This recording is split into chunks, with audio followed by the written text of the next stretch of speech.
Por desgracia, esto que creíamos olvidado está pasando de nuevo. Se estima que en la actualidad hay más de 1.450 personas presas políticas en Cuba, Nicaragua y Venezuela, incluyendo, como dije antes, menores de edad, mujeres, personas trans y líderes políticos. Nadie está a salvo. Esta campaña se presenta en el marco de la conmemoración del Día de las Américas, que se celebra este próximo 14 de abril. Hoy damos a conocer esta campaña en contra de la prisión política en Latinoamérica y el Caribe. Este efeméride tiene como finalidad dar a conocer la soberanía y la unión entre los países para llegar a la solidaridad y la paz entre los pueblos. De modo que esta campaña representa una unión entre ciudadanos latinoamericanos y organizaciones de sociedad civil en solidaridad por la libertad y los derechos humanos en la región. Pero para hablar más de ellos, más de la campaña, perdón, quisiera presentarles a Alain Espinosa de Cuba, que va a ser uno de nuestros panelistas y va a responder preguntas. Él es graduado de la licenciatura de Derecho en la Universidad de La Habana y abogacía en la Universidad Nacional de La Plata en Argentina. Cuenta con experiencia en el ejercicio del derecho en Cuba, Chile y Argentina. También nos va a acompañar Víctor Navarro. Él también es periodista y expreso político. Fue detenido arbitrariamente en 2018 y recluido en el Helicoide, el mayor y más conocido centro de tortura de Venezuela. Navarro se marchó a Argentina en 2019, donde vive exiliado. Él es director ejecutivo de Voces de la Memoria, una organización no gubernamental centrada en la intersección de la tecnología y los derechos humanos. Y de Nicaragua, Yarixa Rostrán Mairena, quien vivió en carne propia el horror de la prisión por razones políticas. Yarixa es activista por los derechos humanos y la justicia. Fue encarcelada y juzgada arbitrariamente en 2018. También es representante de la Unión de Presas y Presos Políticos Nicaragüenses, UPPN. Ella está exiliada y actualmente estudia trabajo social en la Universidad de Costa Rica. Y de Nicaragua también nos acompaña Alexandra Salazar, es abogada y defensora de derechos humanos. Dirige la organización Unidad de Defensa Jurídica UDJ, que trabaja en la defensa de personas presas políticas en el país desde 2018 a la fecha, tanto en el ámbito nacional como internacional. Antes de darles la palabra a todos ellos y ellas, quisiera mencionar a las organizaciones que hacen posible esta campaña. De Cuba, Cubalex, Prisoner Defenders y Mesa de Diálogo de la Juventud Cubana. De Nicaragua, la Unión de Presas Políticas de Presas Políticas y Presos Políticos Nicaragüenses, la Unidad de Defensa Jurídica y el Grupo de Reflexión de Excarcelados Políticos. De Venezuela, Defiende Venezuela y Voces de la Memoria. Sin más preámbulos, creo que vamos a pasar y explicar un poco la metodología de esta sesión. Yo voy a hacerle un par de preguntas detonadoras a los panelistas y luego, para abrir un poco la conversación, y luego vamos a pasar o darle la palabra a los colegas periodistas que se encuentren aquí conectados. Así que quisiera empezar por vos, Alain. Alain, hace unos días el colega Carlos Manuel Álvarez publicó una entrevista con Luis Manuel Otero en la que el activista describe la prisión en la que se encuentra como una catedral del mal, donde lo levantan a las 6 de la mañana con una campana que suena como el alarido de un loco, dice. ¿Podría en corto contarnos cuál es la situación de los presos políticos en Cuba?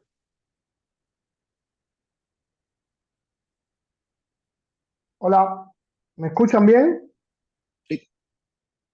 Bueno, nada, ante todo ofrezco disculpas, no sé qué me pasó hoy con el tema de la tecnología, pero se me desconfiguró todo en la computadora, entré desde el teléfono y no sé por qué no me permite acceder a la cámara.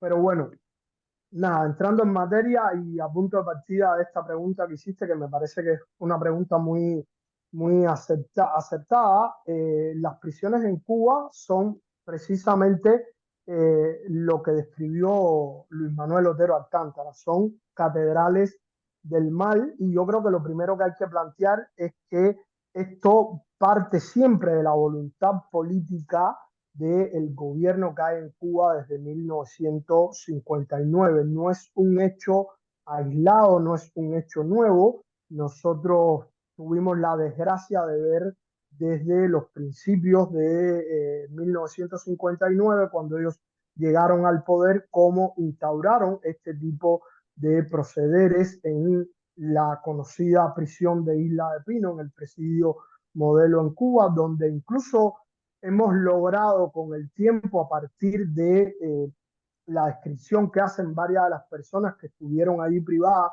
que vale recordar que todos eran personas que estaban privadas por motivos políticos, muchos de ellos describían que incluso el subsuelo de esta prisión era un subsuelo que estaba lleno de explosivos, supuestamente previendo la posibilidad de una intervención de un tercer gobierno, pues bueno, en ese caso dinamitar todo, y esto describe a las claras lo cruel de este mecanismo, lo lesivo que es para la condición humana las condiciones que se establecen en el sistema penitenciario cubano, y sobre todo para las personas que están allí privados por motivos políticos.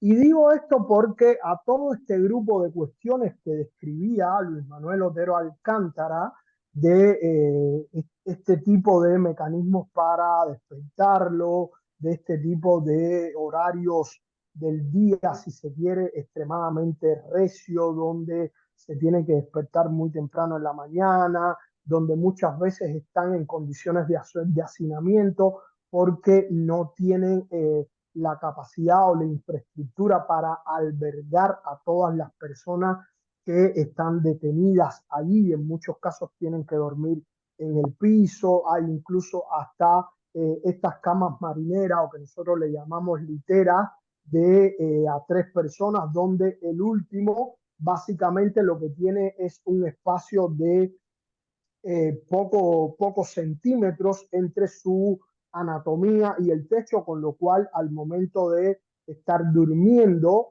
si tiene movimientos bruscos puede llegar a golpearse y demás, pero además de esto yo creo que es importante citar otros patrones que hacen aún más complicado este tipo de prisiones, sobre todo para las personas que están por motivos políticos, y es el sometimiento en muchos casos a cuestiones que tienen que ver con aplicaciones de medidas disciplinarias como el aislamiento prolongado y demás, y también con la utilización de otros reclusos privados por delitos comunes para ejercer violencias contra ellos. Todo esto da un panorama realmente muy complicado para la seguridad física de todas estas personas, y un panorama que a todas luces hay que analizarlo como una forma de tortura propiamente dicho, y como un trato cruel e inhumano para las personas. Gracias, Alain. Ahora, Víctor, en Venezuela la situación no es muy diferente. Es un régimen donde existe un efecto de puerta giratoria que vive vaciando y llenando las prisiones. Lo acabamos de ver con los arrestos que vinieron tras la inhabilitación de María Corina Machado. En ese sentido, ¿nos puedes contar por qué se hace tan necesaria en Latinoamérica y en la actualidad una campaña como esta que ustedes están impulsando? Sí, bueno, muchísimas gracias. Lastimosamente, en los países que hoy presentamos aquí, eh, Venezuela, Cuba y Nicaragua, estamos viendo una exacerbación sobre cómo ha aumentado la represión. Hemos visto cómo se ha exacerbado las detenciones arbitrarias y cómo cada vez existen aún más los presos, eh, cómo existen aún más presos políticos. En ese sentido, para nosotros es muy importante que aquellos países cuyas democracias son más sólidas, aquellos países que hoy se encuentran aquí y a los cuales le pedimos apoyo, puedan visibilizar aún más la situación en la que nosotros estamos. Necesitamos de los países democráticos, de esos países cuyas instituciones son más sólidas para poder nosotros poder aún alzar más la voz y exigir que ya no hayan más presos políticos en nuestros países. Y sobre todo, en el marco de la campaña que nosotros estamos haciendo, es que esto está pasando de nuevo. Son países que han vivido procesos violentos, son países que han vivido dictaduras y entienden la dimensión no solamente del daño, sino que aún más entienden la importancia de poder vivir en libertad y vivir en democracia. Así que es por eso que hoy en día nosotros necesitamos de cada uno de los países a los cuales le hacemos este llamado para que esta campaña pueda llegar a tener éxito y sobre todo entender que para los presos políticos que hoy existen en nuestros países, lo peor que le puede pasar es que lo olviden. En ese sentido, nosotros necesitamos de las voces de los países democráticos, porque eso no solamente del punto de vista humano le agrega muchísimo valor a los presos políticos, sino que también ayuda a aumentar el costo político de aquellos que están generando estas atrocidades. Ahora, Yarixa, al igual que Víctor, vos fuiste presa política y los dos pueden dar un testimonio de primera mano de cómo, de qué es lo que significa ser preso político. No sé si nos podrías contar, Yarixa, cómo es el día a día de un preso que sufre tortura y en ese sentido, a partir de esa experiencia, al momento de formular esta campaña, encontraron patrones o similitudes de malos tratos en los tres países a los que se refiere la campaña. Gracias, Wilfredo. Realmente no hay palabras para describir el sufrimiento humano que viven en este momento y los presos políticos, y más precisamente las personas que están recibiendo tortura física y tortura psicológica. El día a día de un preso político torturado es el día a día de sufrimiento, y no solamente para él, sino también para toda su familia, que está constantemente dándose cuenta pues de esta particularidad de lo que sufre un preso político en la cárcel. Estamos hablando de tortura física y tortura psicológica, como la tortura blanca que ya se mencionaba, que es el aislamiento sensorial. A muchos presos políticos lo han aislado totalmente y le han quitado la luz, el agua incluso, y lo han aislado completamente sin la posibilidad de contacto humano, precisamente como una forma de tortura para quitarles la noción del tiempo, para privarles de toda humanidad. Es un trato totalmente diferenciado de los otros presos, porque es un ensañamiento total con la persona, ¿verdad? Como una forma de castigo, precisamente por eso se constituye el delito de tortura. Em, sí hemos encontrado patrones comunes, ya se mencionaban varios de estos, ¿verdad? Pero precisamente estos regímenes son expertos en tortura psicológica y han utilizado medios como la tortura blanca, que han sido históricamente utilizados por regímenes autoritarios para infligir sufrimiento a los presos políticos, ¿no? Entre las formas de tortura física, nosotros podríamos mencionar pues la golpiza, el amarrar a las personas, el ponerlas en lugares insalubres, oscuros, llenos de agua, el hacinamiento, como ya se mencionaba anteriormente, brindar comida en mal estado a las personas, el arrancar las uñas, los dientes, y la violencia sexual en todas sus formas, pues, que ha sido un patrón recurrente en estos regímenes.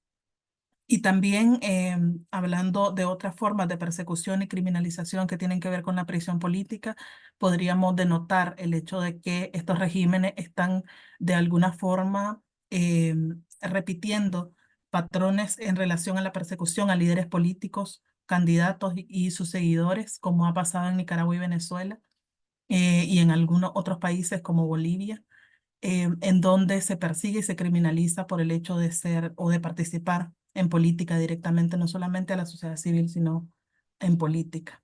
Y esto también representa un patrón común, ¿no?, de criminalización a los opositores o a personas que se perciben como opositores. Muchas gracias, Yarixa.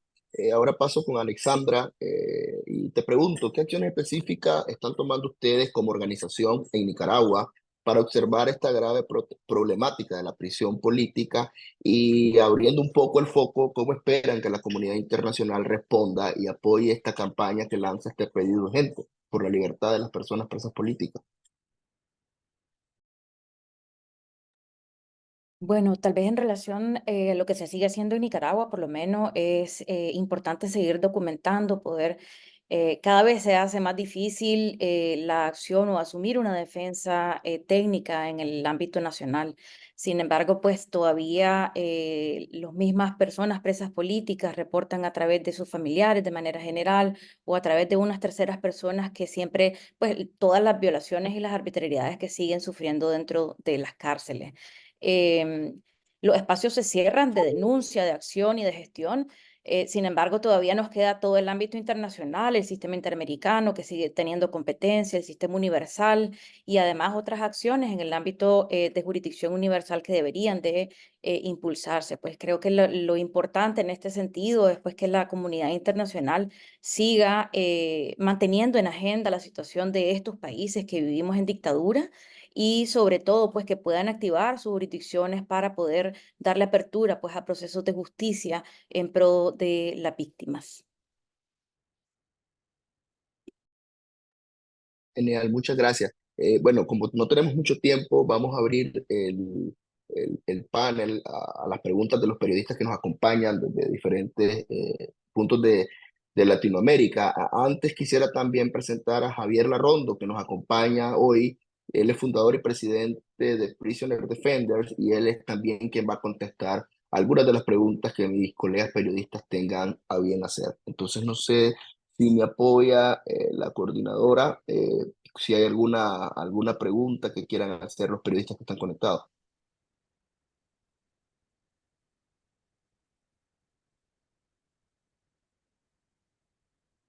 En todo caso, mientras logran recolectar las preguntas, Javier, y no estar en este silencio, yo quisiera hacerte una pregunta. ¿Cómo crees vos, o cuál crees vos que es el papel que el autoritarismo representa, una amenaza para los derechos fundamentales y la democracia en la América Latina y el Caribe, y cómo esta amenaza se refleja específicamente en la situación de los presos políticos en la región? Bueno, pues Wilfredo, el autoritarismo lo venimos viendo desde hace muchas décadas. Parece que nunca ha dejado Latinoamérica y de nuevo ha vuelto con muchísima fuerza en una serie de países en la región. Ahora estamos hablando de Cuba, Venezuela, Nicaragua, que tienen 1.450, en torno a 1.450 presos políticos, pero la situación en la región es para preocuparse. Necesitamos, evidentemente, la solidaridad de los países que ya están en democracia y que han pasado por lo mismo con Videla, con Pinochet, con Franco, con otros dictadores, para que sepan que está pasando de nuevo y que ahora necesitamos de su solidaridad. Y además una solidaridad transversal. Es decir, no puede ser que unos dictadores sean de un signo y otros de otro, y entonces hay un grupo que apoya o no protege los derechos humanos porque sean de un signo o de otro. No, hay que luchar contra todas las dictaduras totalitarias porque son la peor lacra que está asolando Latinoamérica en este momento. Gracias, Javier. No sé, yo al menos no logro ver preguntas de parte de los periodistas que están conectados, no sé. Ah, bueno, sí, allá hay una de Radio Martí, de Michelle Sage, de Radio Martí. Entonces pregunta, Javier, ¿pueden dar más detalles de cómo la campaña está pasando de nuevo, beneficiará a los presos políticos en sus respectivos países? Ahora sí ya tenemos varias preguntas, así que no habían llegado. No sé si te doy tres preguntas o vamos una por una. ¿Me dices a mí? Sí. Sí. Como quieras, si quieres vamos una por una porque así no me pierdo, es más fácil. Vale, entonces eso, de cómo la campaña va a beneficiar a los presos políticos en cada uno de estos países. Bueno, la campaña trata de buscar la solidaridad de aquellas democracias que en este momento pueden prestar mayor apoyo para que haya presión internacional para el respeto de los derechos humanos. Estamos hablando de Chile, estamos hablando de Colombia, estamos hablando de Argentina, estamos hablando de Costa Rica, de España. Hay una serie de países que son claves en la región para defender los derechos humanos. Y esta campaña apela a estos países y a estas democracias para que hagan un esfuerzo porque además vemos cómo las dictaduras totalitarias no se estancan, sino que estamos viendo un proceso de expansión de las mismas y por lo tanto es muy importante hacer conciencia sobre todo ello. Ahora tenemos otra pregunta de Luisa Quintero, de Tal Cual, de Venezuela. Y en realidad son dos preguntas, no una. Pregunta, ¿activistas de Cuba y Nicaragua se han pensado iniciar procesos de jurisdicción dentro de la Corte Penal Internacional como ya ha ocurrido en Venezuela? Yo solamente puedo responder en el caso de Cuba. Hay un proceso en marcha en la Corte Penal Internacional por la esclavitud a la que somete a los trabajadores en el exterior. ¿Por qué? porque hay jurisdicción y competencia, ya que se comete en estados parte. Pero ni Nicaragua ni Cuba son estados parte del Estatuto de Roma. Por lo tanto, no podíamos no podía prosperar una denuncia de violaciones de derechos humanos, crímenes de lesa humanidad en el territorio de Cuba, salvo que se cometiera contra ciudadanos extranjeros que sí, sus países sí son parte del Estatuto de Roma. Esto es importante. No sé si alguno de los otros panelistas quisiera sumar un poco a la respuesta sobre el tema de la Corte Penal Internacional, de justicia universal, es decir, porque de pronto la gente se sentirá atada al decir, bueno, no forman los países parte de la Corte, entonces, ¿cuál es el camino para buscar justicia afuera? No sé si alguno de los panelistas quisiera agregar. Alexandra y después Patricia.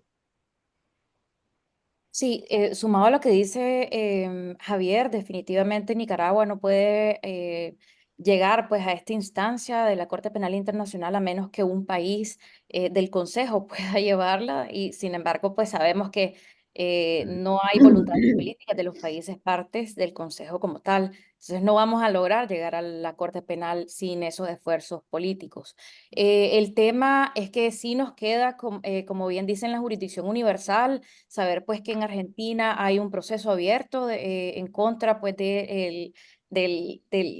pues, de Daniel y Rosario y también otros perpetradores a los cuales estamos apostando a que pueda dar apertura pues o pueda generar pues un proceso pues de acceso a la justicia para los nicaragüenses y las víctimas pues de crímenes de lesa humanidad. Sabemos pues que hay otros países que tienen causas y hay una esperanza pues, en ese espacio como tal.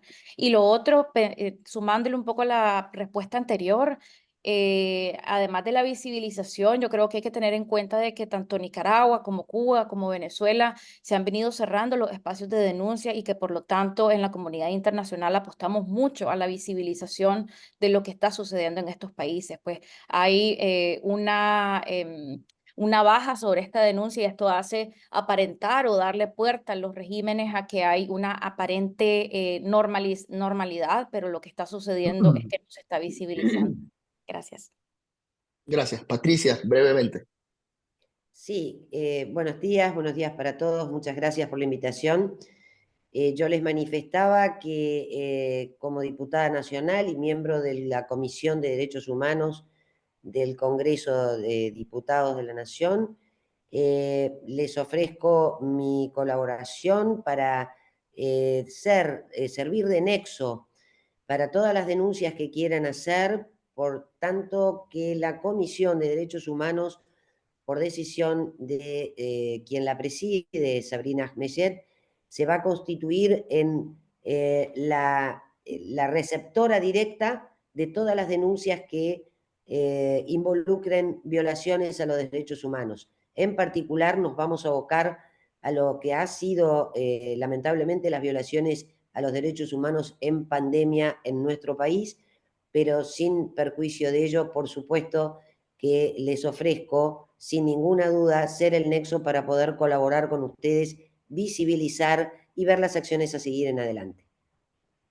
Muchísimas gracias, Patricia. Tenemos dos preguntas más que son muy cortitas y creo que para ir optimizando el tiempo.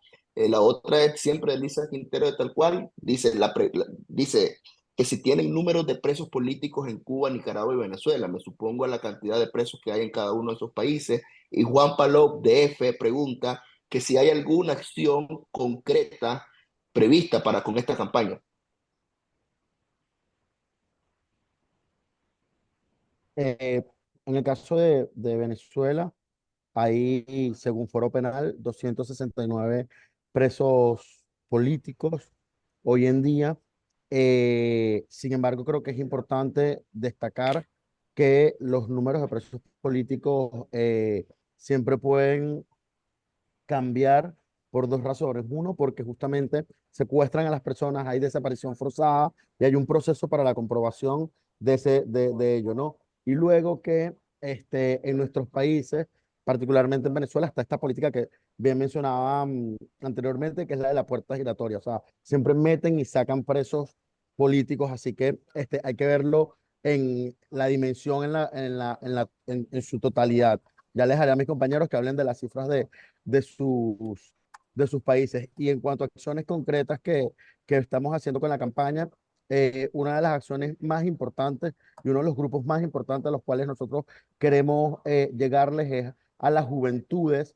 Esta campaña busca visibilizar y sobre todo dimensionar lo que está pasando en Cuba, Nicaragua y Venezuela. Por eso hemos tenido reuniones con grupos universitarios donde le vamos a estar brindando material para poder seguir alzando la voz sobre lo que está pasando en nuestros países y muy concretamente quiero decir que la acción que esto genera es muy importante que no subestimemos la capacidad de un tweet. Hay gente que ha sido desaparecida forzosamente y ha aparecido por el impacto de las redes sociales y este tipo de campañas. Hay gente que ha sido liberada por este tipo de campañas y aumentar el costo político con este tipo de campañas puede ayudar a minimizar que en nuestros países sigan deteniendo y sigan existiendo más presos políticos. Por eso es tan importante la difusión, pero sobre todo que los presos políticos, como decía anteriormente, no quieren que los olviden y a medida que hablemos de ellos, a medida que hagamos este tipo de campaña, a medida que digamos que esto no puede seguir pasando, esto que se está repitiendo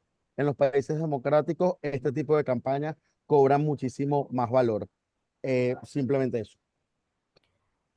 Con respecto a Cuba, le comento las cifras a la persona que ha preguntado. En la actualidad, acabamos además de sacar el último estudio mensual, tenemos 1.092 prisioneros políticos, de los cuales hay 851 convictos de conciencia, 205 condenados de conciencia y otros 36 casos de otras tipologías. Realmente el incremento ha sido brutal en el último mes porque veníamos de tener 1.067, pero las protestas de marzo espontáneas y pacíficas que ha habido por toda Cuba, especialmente en el oriente, han devenido en una represión brutal del régimen que ha detenido a más de 40 personas que nosotros hayamos verificado, es decir, han sido muchas más, pero verificadas 41, y 24 de ellas ya hemos verificado que están en prisión política o condenados sujetos a un proceso penal. Bueno, quiero informarles que pasamos de tener 0 preguntas a tener un montón de preguntas, así que las respuestas podemos tratarlas de hacerlas concisas. No sé si Yarixa o Alexandra aportan un poco el dato del número de personas presas políticas en Nicaragua para cerrar esa pregunta. Sí, en Nicaragua la última lista reflejaba un total de 121 presos políticos, pero actualmente podríamos estar hablando de alrededor de 130 presos políticos. La lista sigue aumentando y, pues, retomando lo que decía Víctor, importante mencionar que en Nicaragua, por ejemplo, desde la salida de los 222 que fueron expatriados y desnacionalizados, la lista se ha aumentado en un 300%, pues, en esta misma sintonía de la puerta giratoria. Ahora tenemos una pregunta de Gastón Calvo de Infobae. En el marco de la campaña, si piensan que se deben incrementar las sanciones internacionales contra los dictadores de Nicaragua, Cuba y Venezuela. Y uno también, porque va en la misma línea, otra pregunta siempre de Juan Palop de F, si se va a hacer lobby con la campaña en algún país concreto de la región. Si quieren dejo eso y después seguimos. Eh, bueno, a ver, desde mi punto de vista, yo creo que sí es importante que se mantengan las sanciones y que se amplíe el número de sanciones a todos estos estados que violan los derechos humanos, sobre todo en el caso de Cuba, Venezuela y Nicaragua. Yo escuchaba la intervención que tenía mi colega de Venezuela y yo creo que se vincula mucho porque el tema de las sanciones, junto con la visibilidad que él hablaba, realmente aumenta el costo político en estos estados y hace realmente que se sientan incómodos y tengan que al menos ir modificando los patrones represivos que utilizan. Y esto por lo general da al traste sobre todo con determinada cantidad de liberación de personas privadas de libertad, sobre todo como un mecanismo para desagotar esta presión y de alguna manera eso nos permite lograr determinada alivio en cuanto a las personas que están privadas de libertad en este caso, así que siempre es importante. En el caso de Cuba, por ejemplo, ya hemos visto el impacto que tiene este tipo de medidas, sobre todo con la última resolución del Parlamento Europeo, donde reconocía realmente que existe un número exagerado de violaciones de derechos en Cuba y hacía un llamado a la Unión Europea a revisar todo lo que tiene que ver con los mecanismos de cooperación, sobre todo económico, que tiene con Cuba.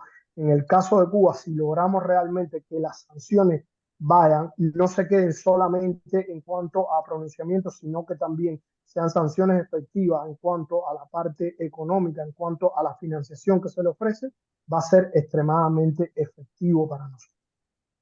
Añado Vamos a juntar. rapidísimo, Sí, sí. perdón, que hay responsables individuales que dan órdenes para que se cometan estos crímenes de lesa humanidad. Sancionar a los responsables individuales de estas atrocidades es muy, muy, muy importante. Dan las órdenes de manera sistemática y eso hace que en nuestros países se cometan crímenes de lesa humanidad y por eso es tan vinculante el tema de la Corte Penal Internacional. Entonces, la individualidad y esas sanciones individuales tienen aún muchísima más relevancia en estos casos. Voy a ir juntando preguntas y vamos respondiendo en grupo por una cuestión de tiempo. Pregunta Maylin Legañoa, ¿qué posibilidades reales existen para que los países democráticos apoyen y se sumen a esta campaña y cuál sería el apoyo concreto que esperan de ellos?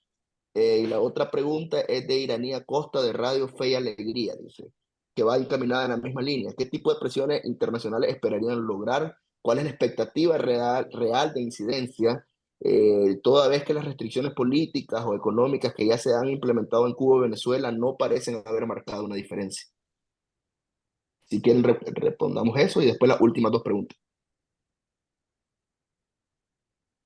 A ver, bueno, dale. El Adelante, problema, Javier. sí, gracias. El problema que tenemos con el asunto de las sanciones son varios.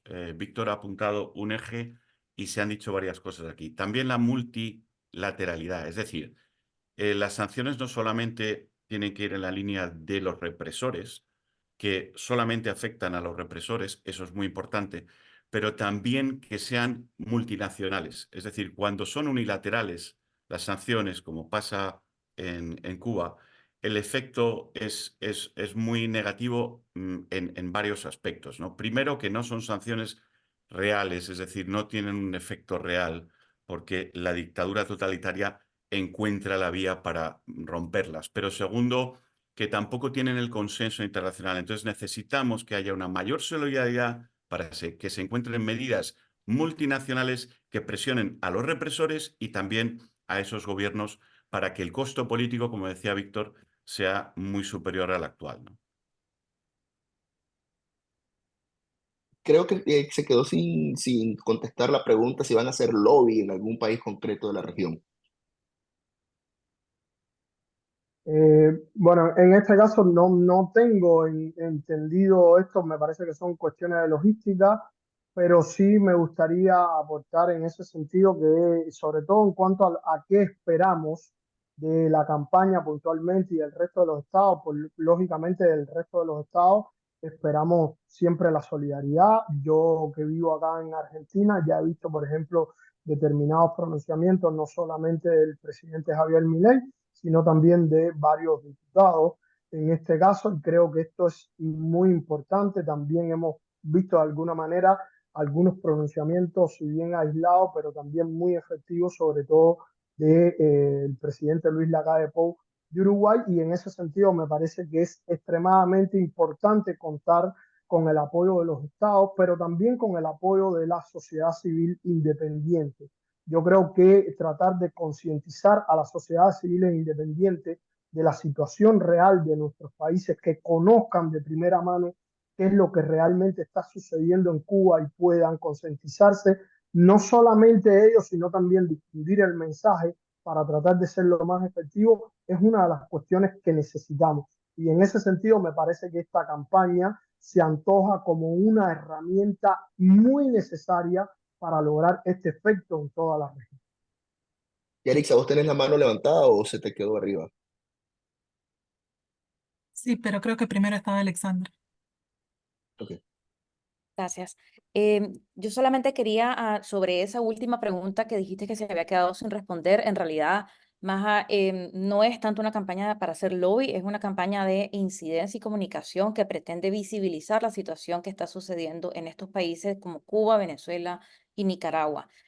Aunque estos son los países de los cuales queremos denunciar lo que está sucediendo, el objetivo la población meta de esta campaña son países como Argentina, Chile, Colombia, Costa Rica y España.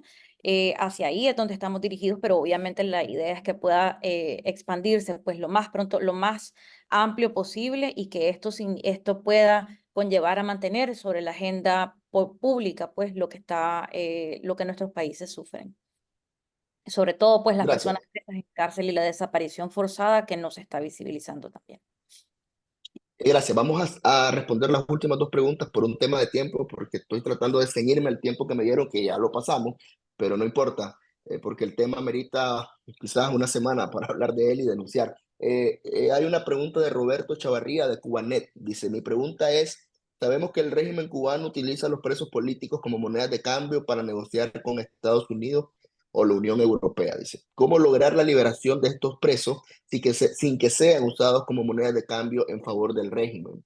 Y la otra pregunta es, para que ya lo vayan apuntando y respondamos de un solo, la persona se llama Eric Yeniche. Dice, yo quisiera saber qué aprendizaje deberíamos hacer de los procesos, como por ejemplo en el Cono Sur durante los años 70, desde las organizaciones de derechos humanos de la época, qué se hizo bien y qué no se hizo no tan bien.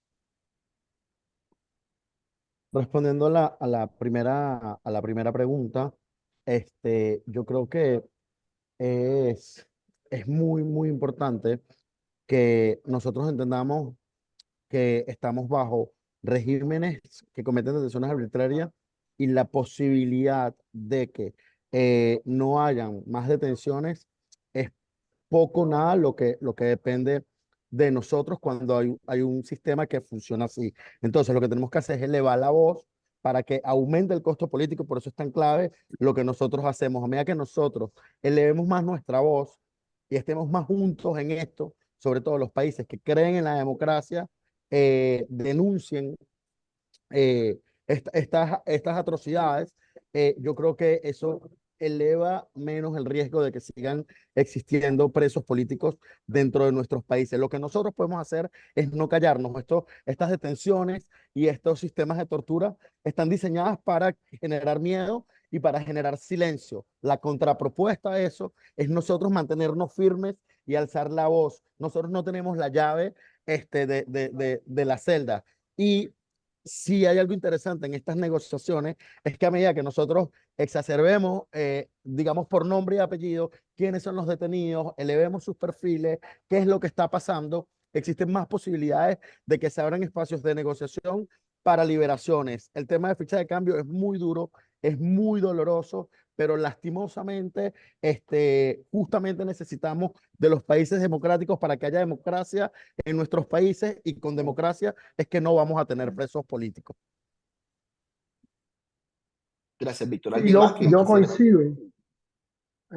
No, lo único que quería apuntar era que realmente el tema de poder evitar que los presos políticos sean utilizados como moneda de cambio parte a punto de partida de la visibilización que nosotros podemos para lograr el apoyo de todos los países de la región, sino también como método de presión para los órganos tomadores de decisión, que ellos sean capaces de realmente, a partir de la incidencia que nosotros seamos capaces de hacer, de presionar al Estado y de exigirle, en este caso, a todos estos estados que estamos viendo puntualmente, Venezuela, Cuba y Nicaragua, la liberación de estos presos. O sea, que no esté directamente supeditado a aquellos mecanismos de cooperación internacional que puedan llegar a entablarse entre dos estados directamente marcados, como puede ser Cuba y Estados Unidos, sino que la presión y la exigencia de la liberación venga sobre todo de los tomadores de decisiones internacionales.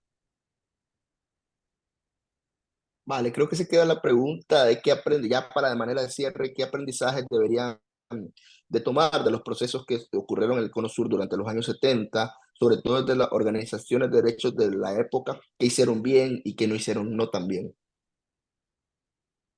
Si me permitís, yo quisiera Sí, sí. intervenir en este punto precisamente porque el tema de la campaña es retomar esa historia para hacer un llamado también de que no se vuelvan a repetir este tipo de impunidad y autoritarismo, ¿no? Y precisamente hacer la puntualización de que esto no es una cuestión política nada más, sino es una cuestión de derechos humanos. No es solamente político, sino que algo humano que tienen que retomar y tomar responsabilidad todos los seres humanos del mundo, porque no se puede permitir este tipo de atrocidades y que queden en la total impunidad. Y precisamente este mal ejemplo, retomando un comentario que había ahí también en el chat, este mal ejemplo se replica, ¿no? Este mal ejemplo de la impunidad se replica en países como Bolivia y otros regímenes autoritarios que no tienen que ver con ideología, sino que tienen que ver con esta cuestión de tomar el poder y arraigarse en el poder y cometiendo violaciones a derechos humanos, ¿no? Yo creo que estamos haciendo un llamado a la unidad de los países que sí defienden la democracia para desarraigar la idea de que un gobierno, régimen o dictadura, como se les quiera llamar, puede torturar, perseguir, criminalizar, aduciendo soberanía, porque ninguna frontera es excusa para realizar crímenes de lesa humanidad. Gracias, Solo Erika. Yo no sé si alguien más quiere agregar algo. Sí, yo, perdón, solamente una sola cosa, última, sobre esa pregunta también. Creo que esto, más allá de ser un ejercicio comparativo de cuál y de quién hizo bien y quién hizo mal en el ejercicio en torno a las organizaciones de derechos humanos, lo que nos queda es que debemos de documentar, que debemos de apostar a los procesos de justicia, memoria y verdad y reparación para las víctimas a futuro, que si bien es cierto, nosotros ahorita no estamos en democracia, pero en algún momento vamos a llegar a ella y vamos a apostar a esos procesos. Y la idea es que siempre las víctimas tengan centralidad y que las voces sean de ellas y que se puedan documentar de cara a los perpetradores como tal, pensar pues en que esa es nuestra mayor apuesta. Pues no es un ejercicio de comparación de quién hizo bien, sino aprender de esos procesos, apropiarnos de ellos y mejorar en la medida de lo posible todo lo que podamos para los procesos futuros. Quisiera Me aportar dice en el chat que sí. un pequeño apunte porque ha quedado en el aire en varias preguntas. Si vamos a hacer lobby, si vamos a hacer acción política. Esta campaña es de concienciación, es una campaña de incidencia y de visibilidad de lo que está pasando, pero no tiene como fin esta concreta campaña hacer lobby o hacer acciones políticas. Ahora bien, todas las organizaciones que estamos aquí estamos coordinados de diferentes maneras para en otros proyectos y en otras circunstancias hacer el máximo posible para tratar de hacer presión sobre los diferentes países diplomáticos, políticos, pero no en el marco de esta campaña que es puramente de advocacy, digamos, de concienciación de la situación, que era muy necesaria. Me dice la coordinadora que están pidiendo la palabra. Maylin Leganoa puede tomarla y después Yare. Así que adelante. No, buen día, gracias a ustedes. Era que intentaba hacer la pregunta ahorita, pero básicamente ya la respondieron y era la participación y realmente apoyo de estos países a los que están convocando. Y obviamente, siempre uno se pregunta, llevamos muchos años tratando de que estos regímenes asuman su responsabilidad y no pasa nada. Entonces, a eso me refiero con qué acción concreta, qué realmente podemos esperar de esta campaña, porque ciertamente está muy bien puesto el título, otra vez vuelve a pasar, está pasando de nuevo, pero ¿qué respuesta tenemos mientras tantos están esos presos políticos, los mil y tantos que decía Javier en Cuba? Y los otros cientos que hay en otros países. O sea, ellos siguen pasando el tiempo en cárcel injustamente y es verdad que hay muchas organizaciones haciendo muchas cosas, pero no hay nada concreto, o sea, no se resuelve nada, no sé si me explico, sin que se tome a mal, ¿no? A eso me refería con cuál es la participación concreta de estos países y qué acciones iban a hacer. Gracias. No sé si antes de responder la otra persona toma la palabra.